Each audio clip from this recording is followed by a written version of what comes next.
We're focusing on GPPs for the main slate. These are my NFL DFS picks for Week 10.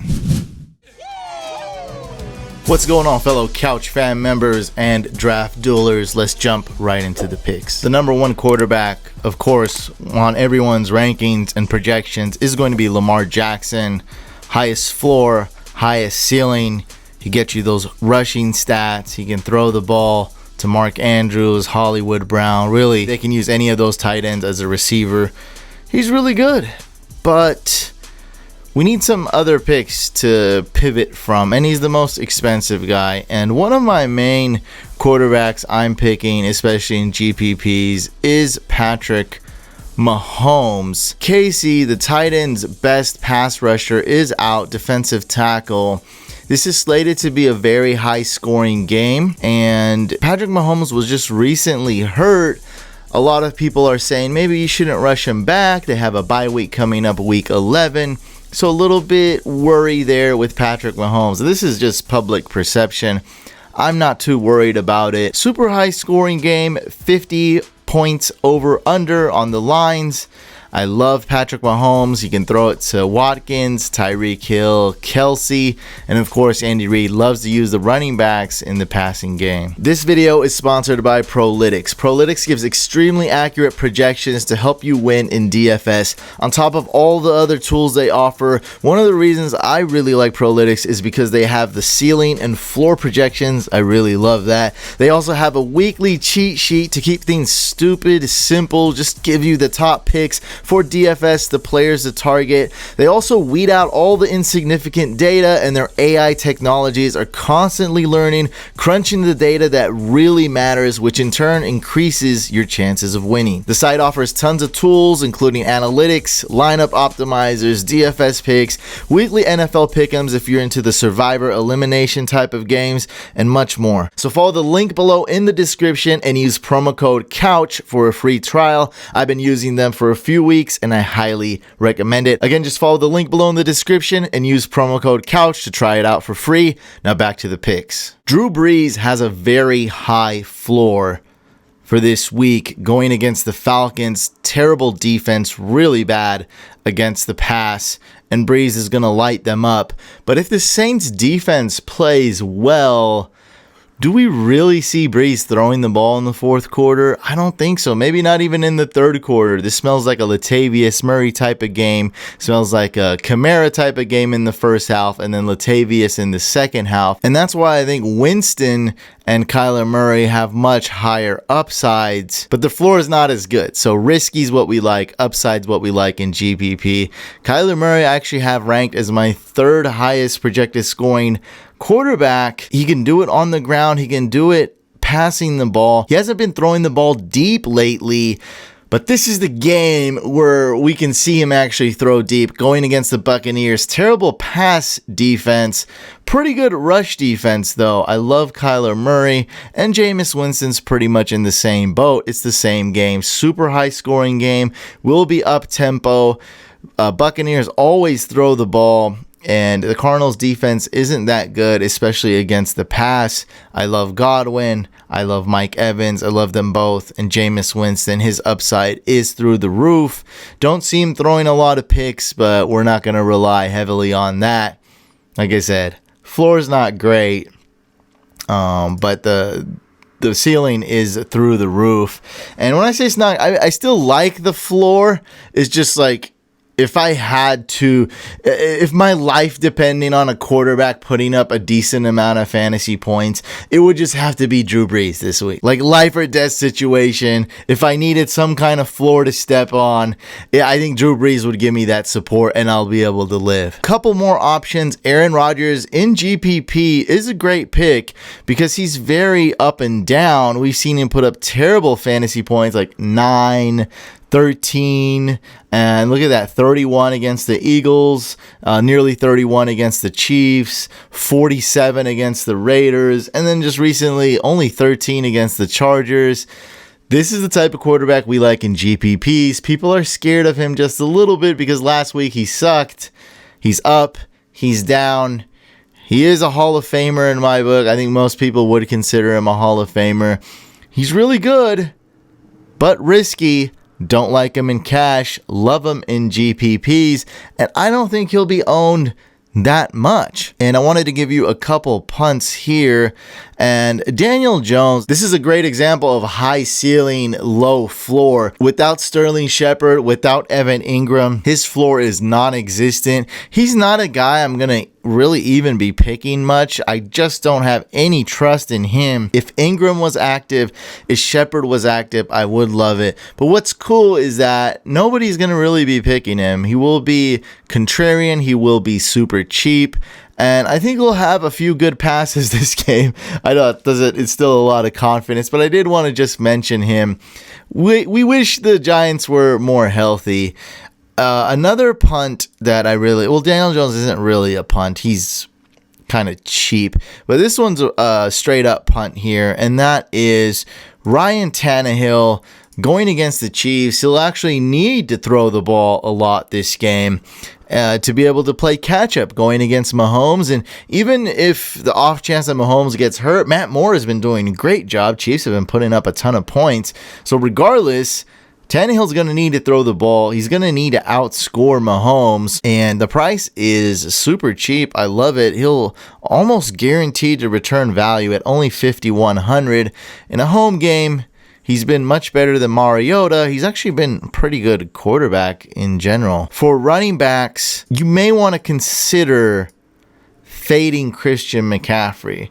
Because of his high price point, he's the best running back, hands down. And I like him in cash games, I would pick him. But in GPP, I'm doing the percentages here. And if he doesn't finish RB1, he's really not going to help you out in GPP. Like, if he's not RB1 and you pick him, your best chance is like barely making it in the green. That's what you're looking at, being at the very end of, the cutoff to where you win, but you barely win anything in a GPP. And you really need him to finish RB1. So if he finishes RB2, it's basically a wasted lineup, like 10,500. That's so much more. That's nearly 2,000 more than the next best running back. And the price, he deserves the price. DraftKings prices the studs a little more expensive and the duds a little cheaper, while other sites sometimes their pricing is a little bit closer, a little bit more even, and we're really seeing it here. This price is just off the charts. Very expensive, and I wanted to word this carefully. So let's say I had 9 GPP lineups. I would consider McCaffrey in 3 lineups. So that's my confidence in him. So I still like him. He's still worth considering, but that's really not the best strategy for GPPs. You want to be kind of more all in or all out. And that's why I'm saying consider fading McCaffrey. He's still my number 1 ranked running back. He still has the highest floor, highest ceiling. Don't get it twisted. He's going to be amazing. He has an amazing matchup. Packers will try to focus on stopping him, but this guy's just multifaceted. He can run up the gut. He can catch the ball. He's just great. And so I think he'll be good, but price does scare me. Consider fading him. Saquon Barkley, this is the makings of a good comeback game here, but he just hasn't been used right this year. Just really hasn't done that well. And I'm blaming the coach for a lot of it. Just stop running it up the gut, for God's sakes. And I mean, let's see. The trust factor isn't really there, but the matchup is. He's playing the Jets. I think he'll have a good game, but we do have cheaper options. For cash games, you want to avoid Aaron Jones, but in GPPs, you want to pick him because just like Aaron Rodgers, he's the same thing. He's very inconsistent, very up and down. I'll just read off, starting from week 1, the fantasy points. 5, 28, 15, 17, 52, then 9, then 18, then 45, then 4. It's so up and down, and the ceiling is through the roof. And why I like Aaron Jones is because Matt LaFleur is really using the running backs in the passing game. And so he can do it running the ball and catching the ball. Price at $7,400 going against the Panthers. Only in GPP do I like. Aaron Jones. Same thing with Mark Ingram when it comes to being up and down. He's been down the last 4 or 5 weeks, but before that, we've seen him explode for 26 points week 1 against the Dolphins and 39 fantasy points against the Chiefs in week 3. This is the makings for that type of game. This is a Mark Ingram game, priced at $7,100. Love it. Going against the Bengals, the Ravens should have a lead throughout the entire game. Why not give the rock to Mark Ingram? This could be the game where he gets the most touches this entire season. We've seen him get around 15 carries a game. Why not give the man 20 carries? More than 20 carries this game. I definitely do see that happening. Talking about game script and who's going to get a lot of touches, it's going to be Marlon Mack going against the best matchup, the Dolphins. Everyone's hurt on the Colts as far as receivers go. Even Brissett's not 100%. I do expect Brissett to play. He's been practicing, but it doesn't really matter when we're talking about Marlon Mack because Hoyer has been doing just as good, you could say, as Brissett. He's been filling in quite well, and even if it doesn't really matter, a banged up Brissett playing or his backup playing, I still like Marlon Mack. Also, Paris Campbell out.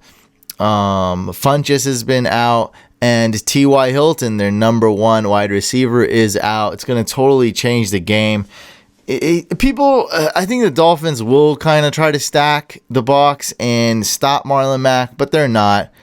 I mean, they've obviously tried it before and it didn't work. They give up the most fantasy points to running backs, but he is kind of expensive. Just want to warn you on that. $7,000, and there's just a lot of options, but I wanted to go over some options that people may not be thinking about. And I want to talk about Jalen Samuels. He's a good pick. He's a great value pick, and the reason for this is because of his pass catching ability. 13 receptions out of 13 targets last week, playing full PPR. He got you 20 fantasy points, and the Rams are not that good against running backs. They are going to be good against the pass, though, so I see Samuels touching the ball quite a bit, having a similar stat line, maybe not 13 catches, but maybe 7 or 9 receptions, something like that, and being okay. He's a great value pick, but in GPPs, we want something more, right? We want more contrarian, more upside, and that's going to be David Johnson, priced at $5,700. But he's going against the best rush defense. They destroy running backs. Correct. But why I like it is because other than really Larry Fitzgerald and Christian Kirk, I think the running back's going to be used in the pass game. So there's so many concerns with David Johnson, his injury, Kenyon Drake. The matchup sucks. Oh, he's going against Tampa Bay Buccaneers. They're so good against the run, and that's why he's going to be contrarian. Matter of fact, guys, he's at half the price of Christian McCaffrey. So half would be $5,250. David Johnson is $5,700. Half the price of C-Mac. Like, really think about that. He has half the price, close to C-Mac's upside. So yeah, I'm not going to totally exaggerate this. He doesn't have the same upside as C-Mac, but close to it. He can get you 20 to 23 fantasy points. 27 is a stretch, but he is capable of that. And that's all because of his pass catching ability. I do see him playing the receiver position quite a bit this game. So his rushing stats may not be that great. 10, 15 carries for 50, 55 rushing yards, but as a receiver, oh boy, this guy can get you 70, 90 receiving yards. We're going to need 100 receiving yards. It's a stretch, but he can do it this game against the Buccaneers because he's going to be lined up as wide receiver. Oh boy, I'm telling you, he can do it. He just needs 1 or 2 mismatches and boom, touchdown in the passing game. He can get you 2 receiving touchdowns. I really do see that happening. But the floor sucks. Like, the risk is there. Don't love him in cash. Okay, don't get me wrong. Love him in GPP. Contrarian, upside, great receiver. Not too many people's going to be picking him. Look, there's that number 2, and it's in red right here. People will be avoiding David Johnson. And then we have David Montgomery. Similar price, but kind of the opposite. It says he has a great matchup, 31st. That's what the Lions are against running backs. They give up the second most fantasy points to running backs. So I do like David Johnson. Main issue with him is that he's been kind of balling out as far as fantasy points goes the last 2 weeks, 27 fantasy points and 22. So do keep that in mind. He's only priced at 5,300 though. And if you want a very similar situation to Montgomery is Devin Singletary. He's going to probably touch the ball the same amount of times as Montgomery, maybe just a little bit less. I would say about the same. Priced at about the same. Matchup's pretty good. And he's super talented, so I do love the price right there for Singletary, 5,000, playing in Cleveland. Now, Vegas does have this as a low-scoring game, and it probably will be, but Singletary is the Buffalo Bills player I would want to own. And I wanted to give 2 punts for you guys. So one is Balaj, priced at 3,800. Going against the Colts. I think he's a little bit underrated. I don't like him, like as far as scoring a lot of fantasy points, but he's the only running back there. The price, he's going to return value. And one good thing about Balaj is that he can catch passes. He has really good hands. He has pretty good straight line speed, so he can run for a touchdown or catch a pass and take it to the house. I think the Colts will definitely stop him, but still, 3,800. That's great value. And then another punt would be Kareem Hunt. This is really reaching right here. This is like if you wanted to create like a really unique lineup. And at 3,000, there's not too many running backs I would pick. So really what you would be hoping here is like Chubb would basically have to get hurt during the game, and then you'd have a great pick. Hunt will have a role. He will get touches. I don't know how many. My guess would be 6 to 8 touches, which is not good, but it could be more. It could be less. And Chubb will probably stay healthy for at least 1 week. Just wanted to throw out another punt for you guys. For wide receivers, obviously Michael Thomas is ranked number 1 on everyone's rankings, projections, and picks. 8,300 going against the Falcons. Great floor. Awesome ceiling too. He gets, man, the guy's just such a beast. He gets you at least 20 fantasy points every single game. Love him in PPR.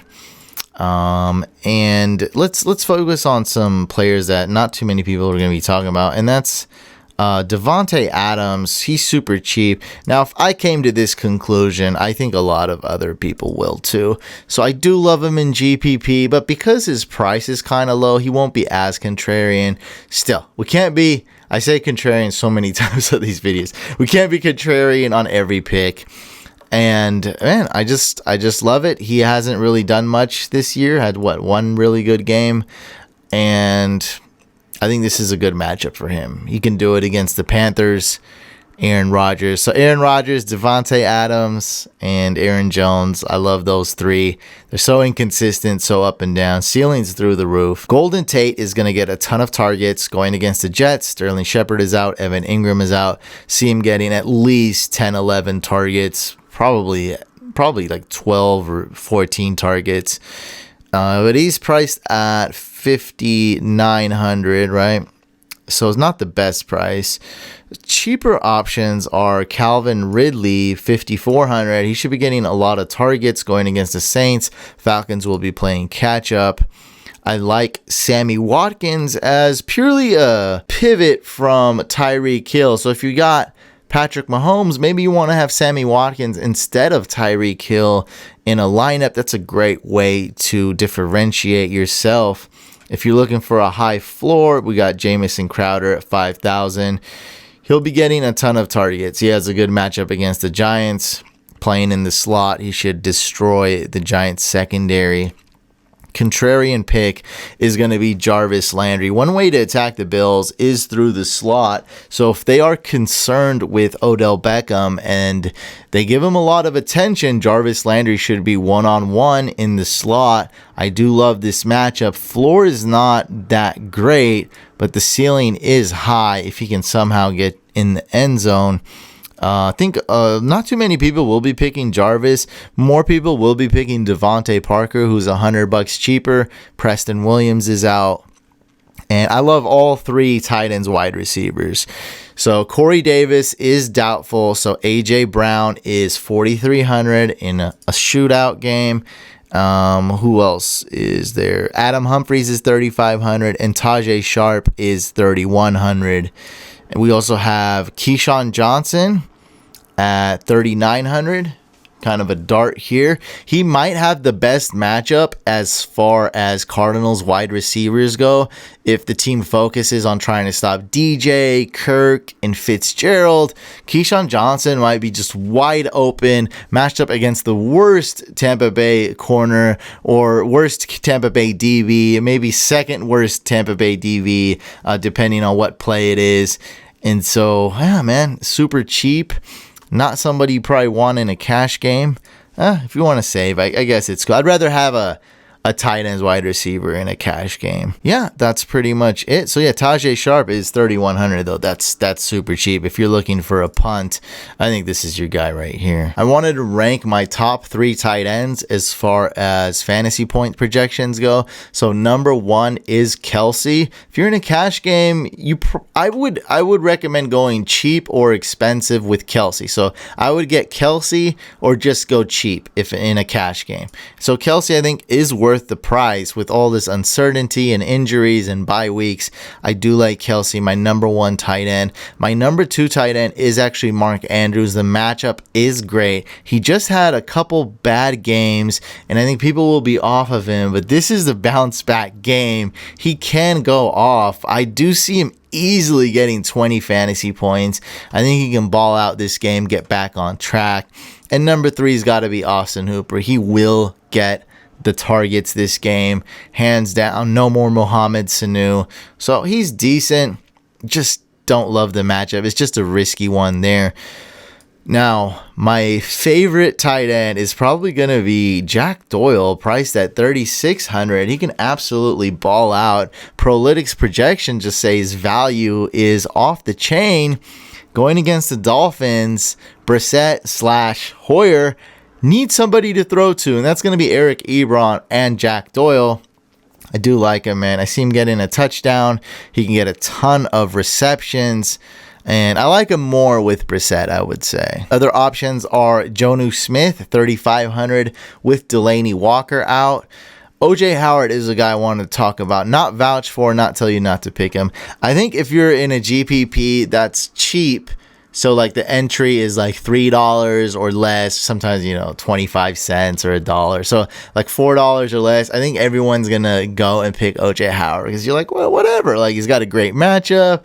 I'll pick him. But I think in these contests that are like $20, $30 entry or more, people aren't going to be picking OJ Howard a lot because people know the Buccaneers don't really use the tight end now that Bruce Arians is the coach. And this, I like it. I like that it's appealing. I think Bruce Arians will go, you know what? I'm using the tight end this game because that's how you attack the Cardinals. I mean, they are the worst against the tight end in fantasy. But can we really rely on that? Bruce Arians all of a sudden changes his coaching philosophy, all of a sudden starts using the tight end like that this 1 week. Maybe. Probably not. But maybe. So I did want to mention that. He is worth a dart, though, at 3,300. I won't be having him in too many DFS lineups. Mike Gesicki's going to get a ton of targets. He's not that great, but hey, he'll get a lot of targets, and he's priced only at 3,100. And we already went over Jonnu Smith. Rhett Ellison, one that almost slipped through the cracks. The one that almost got away. With Evan Ingram out, silly me, I should have known this. With Evan Ingram out, Rhett Ellison's a good punt at 2,500. You can't really rely on him, but he's minimum price, so I did want to give you a punt other than Gesicki, 600 cheaper than Gesicki, minimum price. And he's actually been okay, like, for tight ends. Like, he's been pretty good. He probably has more fantasy points than OJ Howard, for God's sake. For defenses, my top 2 are the Colts. I project them to score the most fantasy points this week. Going against the Dolphins, they don't really have any receivers. They don't have an O-line.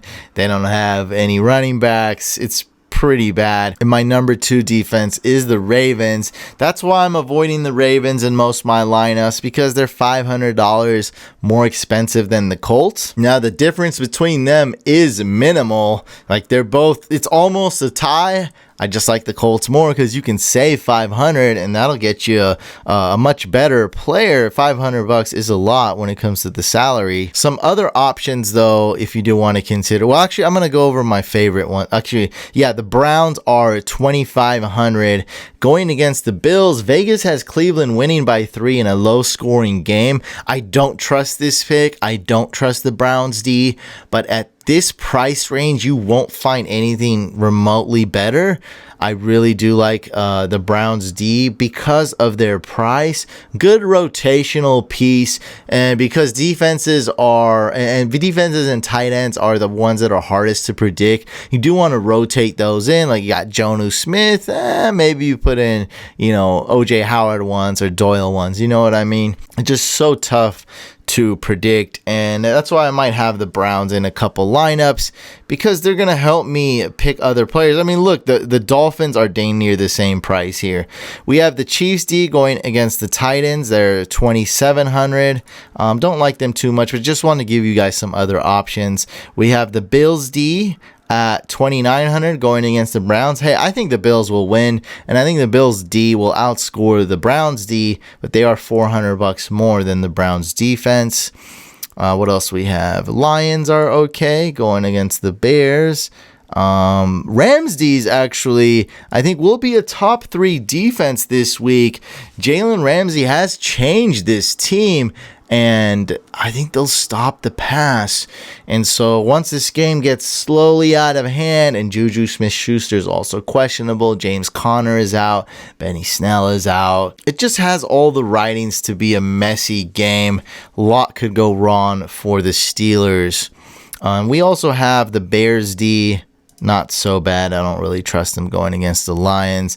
And the Saints D, who I think is okay, but could be a high scoring game, and the price is way too expensive for me, and that's why I really like the Colts defense. Make sure you guys follow the link below in the description. Head on over to Prolytics and use promo code COUCH. You'll get a free 2-week trial. It also really helps support this channel. Make sure you guys subscribe to Fantasy Couch. Make sure you subscribe to the Fantasy Couch podcast. We have a second YouTube channel. Subscribe to that as well. Like this video if you enjoyed it, dislike if you didn't, and I'll catch you on the next one.